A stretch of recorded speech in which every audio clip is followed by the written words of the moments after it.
सो दोस्तों, मेरे साथ आज स्टूडियो में है एक एनसीसी कैडेट जिन्होंने बहुत ही अच्छे अच्छे कैंप्स लगाए हैं, मंतव्य महाजन जी। सो मंतव्य जी, स्वागत है आपका मेरे शो ट्यूनिंग विद उधमपुर में। Thank you so much ma'am. ये तो मेरा फर्स्ट टाइम ही आपने मेरे को इनवाइट किया, थैंक यू फॉर दैट। और आपने बहुत ज्यादा मेडल्स लगाए हुए हैं, बड़े प्यारे लग रहे हैं। सो बड़ा अच्छा लग रहा है आपको देख के। आप एक्सप्लेन करेंगे कि ये कौन कौन से मेडल्स हैं? तो ये आरडीसी का मेन बैच, जो मतलब जो भी आरडीसी लगाते हैं ये मेन होता है, ये तो सबको लेना पड़ता है, मिलता है उधर से। हाँ जी। तो ये आ गया हमारा कल्चरल प्रोग्राम, जो कल्चर में पार्ट लेते हैं उसको मिलता है। ये आ गया लाइन एरिया मेंटेन करने का हमारा अलग पॉइंट्स होते हैं, तो उससे मिलता है ये। और ये आ गया पीएम रैली जी।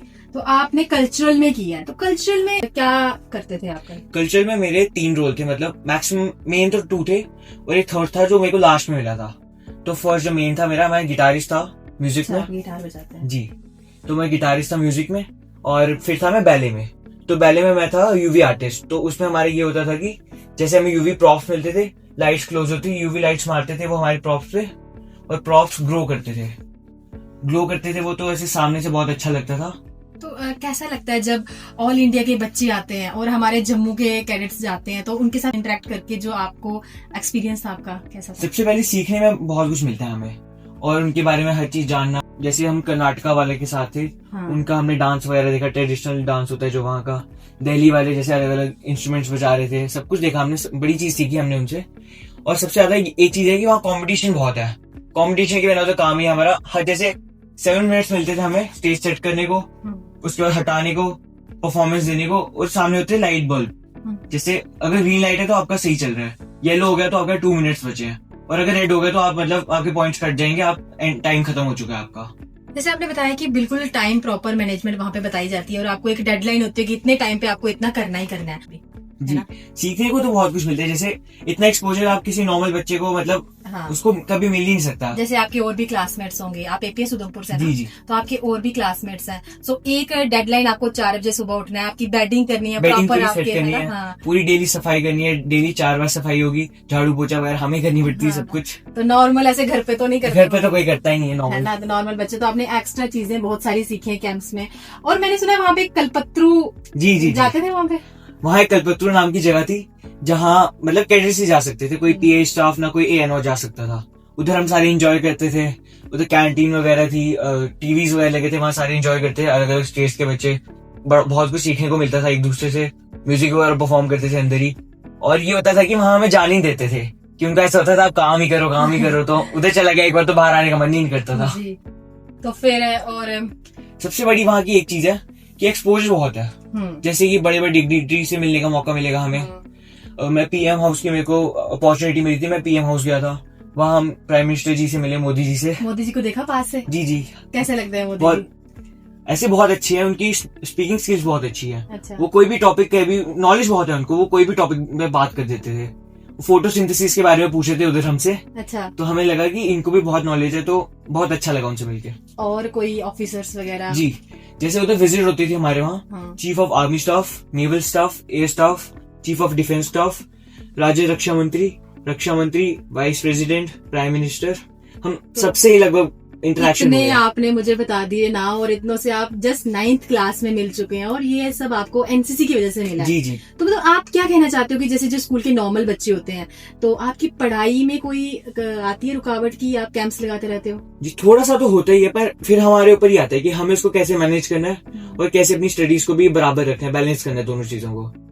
और जैसे कैंप की एक चीज मैं आपको बताना भूल गया, जब हम वहां गए थे तो अक्षय कुमार जी से भी मिले थे हम। अच्छा। एक्टर है जो, तो उन्होंने उनकी जो न्यू मूवी आई थी स्काई फोर्स, उन्होंने हमारे सामने दिखाई थी सबसे पहले, अभी वो रिलीज भी नहीं हुई थी। अच्छा। तो वो आए थे हमारे सामने, तो हम उनसे थोड़ा इंटरेक्शन वगैरह हुई, हमारी उनसे बातचीत हुई, तो वो भी बहुत खुश थे हमारे बीच आके।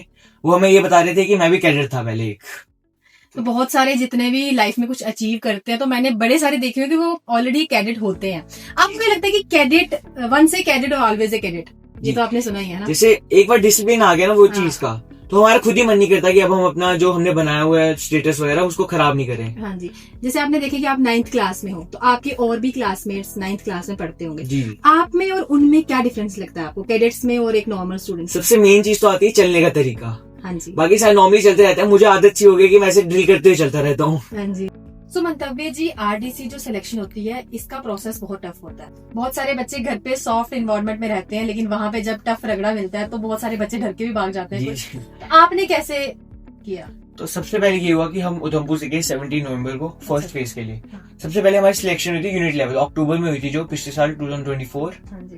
अक्टूबर में हम यूनिट लेवल सिलेक्शन के लिए गए जम्मू। हाँ। तो उधर हमारी सिलेक्शन हुई, मैं गिटार वगैरह का किया और मेरे दोस्त ने कॉन्गो का किया, वो भी म्यूजिक में ही था। अच्छा। उसने कॉन्गो का किया। हम्म। और हमारी जो गर्ल्स थी वो तीनों डांस वगैरह में गई और अलंकृता थी एक बेस्ट कैडेट में गई। अच्छा। हम टोटल 4 बडीज थे। अच्छा। अंशुमन था एक मेरे साथ, अलंकृता, शाम्भवी, तेजस्वी, हम 5 थे। हाँ। तो एक दूसरे को सपोर्ट वगैरह भी करते गए। हाँ। तो सबसे पहले हम फर्स्ट फेज में गए तो 10 डेज का हर फेज होता था। तो जैसे एक फेज स्टार्ट हुआ तो फर्स्ट फेज में उन्होंने मैक्सिमम बच्चों को निकालना स्टार्ट कर दिया। अच्छा। कि उनका ऐसा होता था कि 127 बच्चे ही जाएंगे, उससे एक बच्चा ज्यादा भी नहीं जा सकता था। तो उसमें हर चीज के, जैसे जेडी की 9 वैकेंसी थी जिसमें से हम 2 एक थे, और गर्ल्स में थी 7 वैकेंसी जिसमें 3 हमारे स्कूल की थी। तो वो बहुत टफ चीज थी और हर फेज में बच्चे निकलते जा रहे थे। तो बीच में हमें भी ऐसा होता है कि हम ना निकल जाए, तो हम और ज्यादा मेहनत करते थे, सारे एक दूसरे को सपोर्ट करते, जैसे कि थक जाते थे बहुत ज्यादा, ऐसे मेंटल ब्रेकडाउन होता, रगड़ा चलता था बहुत ज्यादा। तो घर वालों के बिना अकेले रहना, अपना सब कुछ मैनेज करना, अपने कपड़े खुद वॉश करते थे आप, है ना? तो लोग वगैरह होते थे होते थे वहाँ पे। अच्छा। तो मतलब फिर भी बहुत सारी चीजें ऐसी होती हैं जो घर पे शायद मम्मी मेंटेन कर देती है, तो वहाँ पे आपको खुद अकेले मेंटेन करनी पड़ती थी। तो कभी कभी ना थोड़ा डाउनफॉल भी आता है, जब डर लगता होगा, तो कैसे संभाला खुद को? सेकेंड फेज चल रहा था हमारा। हमारे जो सीओ सर थे जो कल्चरल को देख रहे, उन्होंने मेरे को बोला कि तुमसे नहीं होगा। अच्छा। उस दिन मैं बहुत डर गया, तो अगले दिन मैंने और ज्यादा प्रैक्टिस की, मैं पूरी रात प्रैक्टिस करता गया। अच्छा। तो अगले दिन मैंने उनको वापस पूरा करके दिखाया, तो वो बोलते चलो अच्छी बात है, हो गया। ये जोश जो हम एनसीसी के बच्चों में देखते हैं ना, यही जोश होता है जब बोलते भी है ना फॉल इन में कि हाउस द जोश। जी। फॉल इन जो होता था वो सबसे मेन चीज होती थी। हाँ। दिल्ली में भी होता था, इधर भी होता था। अच्छा। वो बोलते हाउस द जोश, फिर सारे चिल्लाते थे जोर हाय से। सर। वो बोलते थे आवाज नहीं है, फिर से चिल्लाओ। ये होता रहता था। ऐसा भी हुआ होगा जब पुशअप्स के टाइम पे एक मम्मी के नाम, जी, पापा जी। के नाम, धरती माँ के नाम, सब कुछ होता था ऐसा। अच्छा। कि मोटिवेशन देते एक दूसरे को, चलो बोलते थे और मारो, हाँ, अगर तुम लड़के हो तो और मारो। राजपथ होता है। जी जी मैंने सुना 9 किलोमीटर का होता है। जी, नहीं 14 किलोमीटर ऐसे होता है, 21 का है। अच्छा। पर जो एनसीसी वालों का होता है वो 14 का मार्च होता है। 14 का मार्च होता जी। है। तो वहाँ पर आप ऐसे नॉर्मल भी नहीं चल सकते, चलना भी आपको। नहीं, राजपथ में हमारा नहीं होता, राजपथ में होता है केपी वाली। केपी जो होती है कर्तव्य पथ वाली टीम, वो अलग होती है, वो जम्मू से सिलेक्ट होके जाती है वहाँ। हाँ जी, हाँ जी। उसके बाद वहाँ दिल्ली में जाके उनका वापस सिलेक्शन होता है। हाँ, दिल्ली में फिर से होता है, फिर से। तो कितना कंपटीशन लगा आपको? कंपटीशन का तो ऐसे कोई लिमिट ही नहीं है उधर, बियॉन्ड द वो है।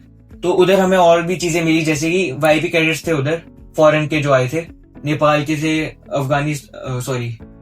कजाकिस्तान के थे, एंड यूएस वगैरह के, रशिया के, हम सबसे मिले। बहुत अच्छा लगा उनसे मिलके भी। मंतव्य जी, अभी आप कैडेट है, स्कूल स्टूडेंट है, तो आपके फ्यूचर प्लान क्या है? फ्यूचर के लिए तो मैंने एक ही चीज सोची, आर्मी मेरा एम था बचपन से। अच्छा। तो मैं एनडीए के थ्रू सोच रहा था, तो बस 12th होती है तो फिर अप्लाई करेंगे। चलिए, मेरी शुभकामनाएं आपके साथ हैं कि आप एनडीए क्लियर करें और जी। मुझे एक बार फिर से मौका मिले आपका इंटरव्यू करने का, और इससे भी ज्यादा डबल ट्रिपल मेडल्स आपके पास हों। तो मंतव्य जी, आपने एक बैच पहना हुआ है लाइन एरिया का। जी। तो नॉर्मल लोगों को लाइन एरिया का मतलब नहीं पता होता, लाइन एरिया क्या होता है? लाइन्स तो जैसे आर्मी में भी होती हैं। हाँ। जैसे आपकी रहने की लाइन्स होती है, तो लाइन हो गया जैसे जिसमें हम रहते हैं। हाँ। और जिसके अंदर हमारा सारा नॉर्मल सामान वगैरह पड़ा होता है, हर चीज। हाँ। तो हमारा लाइन एरिया का ये होता था आरडीसी में, जैसे कि हमारी 3 फ्लोर्स में डिवाइड था पूरा बिल्डिंग हमारी जम्मू कश्मीर की। हाँ। बाहर सबसे पहले बाहर लॉन होता था, हाँ। जहाँ फ्लावर्स वगैरह लगे होते थे, हमें उनको मेंटेन करना होता था। हाँ। पेंट वगैरह होता था, और बाहर छोटी छोटी मूर्तियां टाइप लगी होती थी, जैसे पिलर्स टाइप हो गए, और एक मिरर वगैरह लगा होता था, और एक बेल होती थी, और एक फायर पॉइंट, जहाँ जैसे कोई एक्सीडेंट वगैरह हो जाए तो उसको ठीक करने के लिए। तो अंदर जाते ही सबसे पहले नीचे आता था हमारा कोर्ट, जिसमें गन्स होती हैं, बेस्ट कैडेट वगैरह और गार्ड ऑफ ऑनर की। तो उसके बाद आता था हमारा कंटीजेंट कमांडर रूम, जो हमारे सीओ सर गए थे हमारे साथ। अच्छा। उनका वहाँ रूम था। तो उसके साइड में आता था एक स्टोर रूम, जहाँ कंप्यूटर वगैरह होता था, जैसे डॉक्यूमेंट्स वगैरह बनते हैं ना, उधर जाके विजिट के लिए कि कौन कहाँ कब जाएगा, और सामान वगैरह पड़ा होता था उधर हमारा। ठीक है। तो उसके सामने नीचे एक बैरक होती थी जिसका नाम था गार्ड ऑफ ऑनर, मतलब गार्ड ऑफ ऑनर की बैरर थी वो। उधर सबसे पहले गार्ड वाले बच्चे रहते थे और बेस्ट कैडेट रहते थे जो बॉयज होते थे। तो उसके बाद सेकंड फ्लोर में हमारा आता था एक स्टोर रूम। तो वहाँ 2 बैरक थी, एक थी हमारी केपी कर्तव्य पथ की बैरक, और एक थी पीएम रैली की, जो पीएम वाले बच्चे और केपी वाले बच्चे रहते थे। और टॉप बैरक थी जो हमारी, वो थी कल्चर की, जहाँ हम रहते थे। अच्छा। तो उसके सामने थी एक टेरेस टाइप, जहाँ से हमें पूरा बाहर का दिखता रहता था, हमारे वो अच्छा लगता था। अच्छा। तो लाइन एरिया की सबसे खतरनाक चीज ये है कि अगर वहाँ एक हल्का सा कागज का तिनका भी गिर गया ना, हमें वो भी उठाना पड़ता था। अच्छा। डेली 4 से 5 बार सफाई, हाँ। पूरा ऐसे अच्छे से पोछा वगैरह, उसके बाद ऑयलिंग होती थी जमीन की कि शाइन करे वो। अच्छा। हमें जो हमारे साथ पीए स्टाफ होते थे वो हमें बोलते थे इसमें आपकी शक्ल भी दिखनी चाहिए। अच्छा। तो बाहर हमें पेंट वगैरह करते थे। हम बाहर जो हमारी बिल्डिंग के बाहर थी ना, उधर हम ड्राइंग्स बनाते थे। जैसे कोई मॉडल बना दिया क्ले का, हाँ। कोई ड्राइंग बना दी, जैसे हमने मोनेस्ट्री बनाई थी इस बार। अच्छा। और एक लाल चौक बनाई थी हमने यहाँ बीच में। अच्छा। तो वहाँ ड्राइंग्स वगैरह भी होती रहती थी, सब कुछ होता था उसमें। तो सबसे बड़ी चीज होती थी वहाँ रगड़ा। हाँ। आपको पता ही होगा। हाँ, रगड़ा तो सुना है मैंने कि कैडेट्स को बहुत मिलता है, लेकिन गलती करे तब मिलेगा ना। उधर ऐसा होता था कि एक नहीं गलती की रगड़ा सब खाएंगे। हाँ, एक में छोटी सी भी गलती की सब खाएंगे रगड़ा। हाँ। तो एक बार की बात है, रात को हम्म। वहाँ कोई छोटी मोटी सी लड़ाई हो गई थी। अच्छा। तो उसके बाद कोई श्रीनगर के बच्चे थे वो, तो लड़ाई होगी वहाँ पीआई स्टाफ से थोड़ी बहुत। अच्छा। तो उसके बाद उन्होंने की लाइट्स, जैसी लाइट्स ऑफ हुई ना, उसके बाद वो चेकिंग के आते हैं ना जो डीजे एनसीसी के लोग होते हाँ हैं, जी। कि लाइट्स ऑफ हो गई तो बाहर कोई आ नहीं सकता, और लाइट्स बिल्कुल एक टॉर्च भी ऑन नहीं कर सकते थे। तो उन्होंने हम सबको लिया पीएम रैली वाली बैरक में। जितने के जितने बच्चे थे सारे, सबको बुलाया, पीएम रैली वाली बैरक में डाला, नीचे डाला पानी। अच्छा। तो उसके बाद बोला चलो करो क्रॉलिंग कपड़ों के साथ ही। अच्छा। आधे यूनिफॉर्म में थे, आधे ट्रैक सूट में, आधे मुफ्ती में, हाँ। सबकी क्रॉलिंग चल रही है उधर। उसके बाद एक दिन वापस हुआ था ये चीज हमारी कल्चरल वाली बैरक में। हाँ। तो उधर ऐसा हुआ था कि जब हमारी कोई विजिट होती है ना, तो उधर 2 जगह होती थी, एक वेट कैंटीन और एक CSD। हाँ। तो वहां जाना ऐसे हमें अलाउड नहीं होता विजिट वगैरह के टाइम। तो उधर कोई अगर हमें पकड़ा गया, CMP के जो लोग होते थे DG के, वो पॉइंट्स काटते थे अगर हम वहां उस टाइम घूमते थे। हाँ। तो पॉइंट्स करते थे तो हमें फिर रखना चलता ही था। एक बार कोई हमारे कैडेट्स थे जो हमारे साथ वाले, वो वहां चले गए। हाँ। तो जैसे ही सर को पता चला कि हमारे वहां पकड़े गए तो हमारे पॉइंट्स कटे। जैसे ही सर को पता चला, रात को सबको क्या उन्होंने कल्चर वाली बैरक ने और रगड़ा दिया सबको।